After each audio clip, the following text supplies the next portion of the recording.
Caros amigos, bem-vindos a mais um episódio de Hoje no Mundo Militar. Neste vídeo falaremos sobre como exatamente funcionam os pacotes de ajuda militar dos Estados Unidos para a Ucrânia. E se ainda não está inscrito no canal, inscreva-se já e acione o sino das notificações para não perder nenhuma novidade. Em março de 1941, qualquer pessoa que analisasse a situação da Europa de forma fria e objetiva chegaria irremediavelmente à conclusão de que a Alemanha venceria a guerra. Em março de 1941, os alemães já tinham derrotado a Polônia em menos de um mês. A poderosa França tinha sido subjugada em apenas um mês e meio, com a Bélgica, Holanda e Noruega firmemente conquistadas e ocupadas. Praticamente toda a Europa estava em mãos alemãs ou sob controle de aliados alemães, com o Reino Unido, do primeiro-ministro Winston Churchill, totalmente sozinho desde a rendição francesa em junho do ano anterior. E para piorar, a União Soviética de Stalin tinha um amplo pacto estratégico com a Alemanha, que incluía até mesmo o fornecimento de matérias-primas importantes para o esforço de guerra alemão. E do outro lado do Atlântico, os Estados Unidos, do presidente Roosevelt, seguia fora da guerra, com um forte sentimento isolacionista impregnando profundamente a sociedade americana, que temia ser arrastada para aquilo que chamava de mais uma guerra europeia.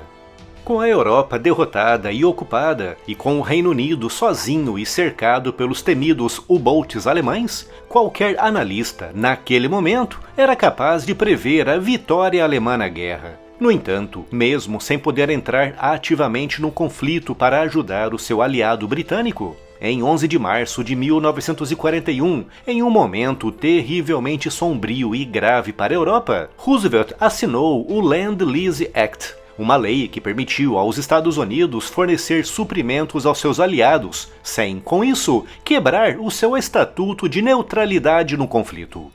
Como naquele momento o único aliado dos Estados Unidos em combate era o Reino Unido, as primeiras ajudas foram enviadas exclusivamente para os britânicos. No entanto, em junho de 1941, a Alemanha quebrou o pacto que tinha assinado com a União Soviética em agosto de 1939, invadindo o país com uma força de quase 4 milhões de soldados, com Stalin se convertendo imediatamente em aliado, passando também a receber recursos e equipamentos dos Estados Unidos no âmbito da lei do Lend-Lease.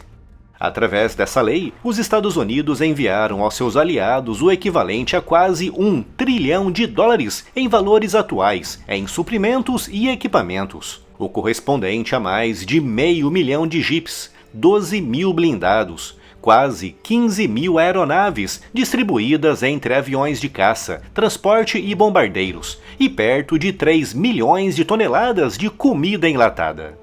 Segundo os detalhes da lei, tudo que fosse entregue deveria ser devolvido no fim do conflito, mas havia uma cláusula especial que dizia que caso o equipamento fosse danificado ou destruído, apenas uma fração do seu valor nominal deveria ser restituído, normalmente 1% do valor ou até menos.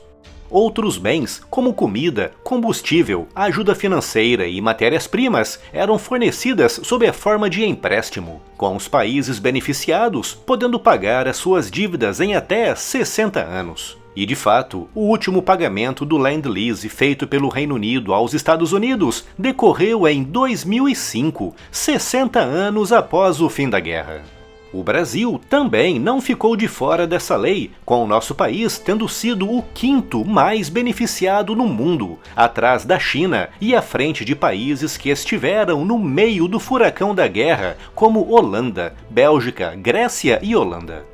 A lei do Lend-Lease foi uma jogada política muito engenhosa dos Estados Unidos, permitindo à poderosa indústria norte-americana apoiar diretamente os seus aliados, sem com isso se envolver diretamente na guerra.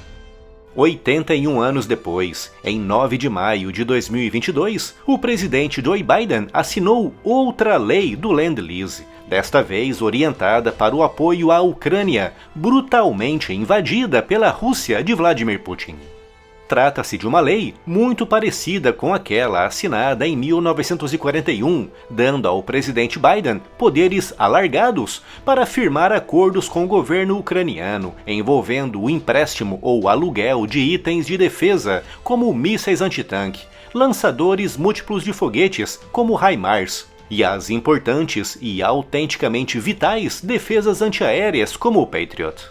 E assim como a lei de 1941, a lei de 2022 também prevê a devolução dos itens após o fim da guerra ou, em caso de dano ou destruição, o pagamento ao menos de uma parte do valor correspondente.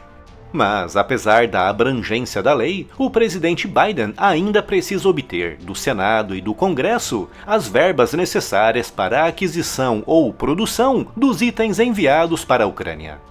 Até janeiro de 2023, como tanto o Congresso como o Senado eram controlados pelos democratas, o partido do presidente Biden, os pacotes de ajuda bilionária eram liberados de forma rápida e pacífica. No entanto, a partir de 7 de janeiro, com o Congresso passando a ser de maioria republicana, as negociações passaram a ser muito mais demoradas, com o Congresso parando totalmente de aprovar novas ajudas militares para a Ucrânia a partir de outubro, quando Mike Johnson foi eleito como o novo Speaker.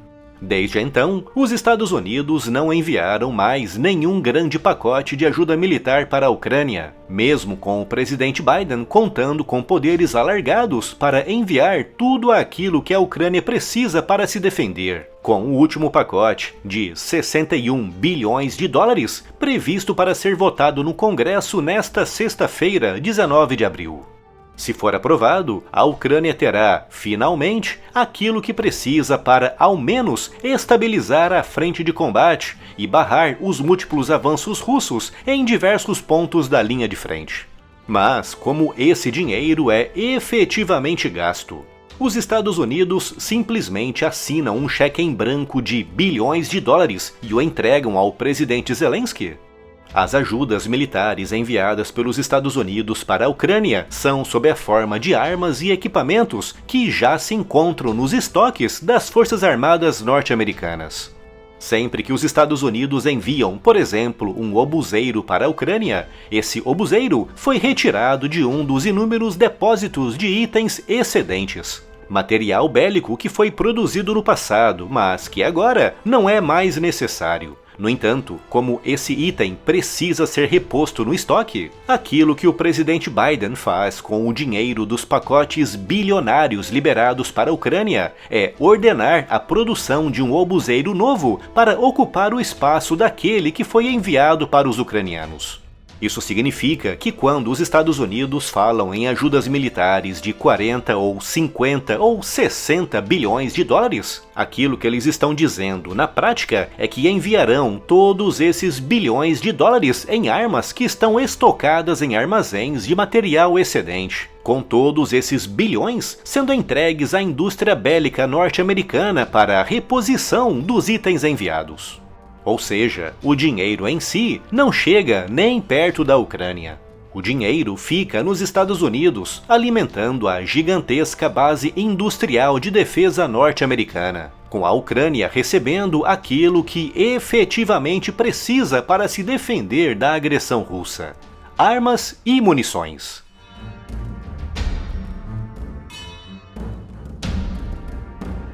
Siga as notícias e as novidades do mundo militar também no Spotify. Conteúdos novos em formato podcast todos os dias. Siga-nos por lá e leve o conteúdo do canal para onde você for. É só clicar no link que está aqui na descrição.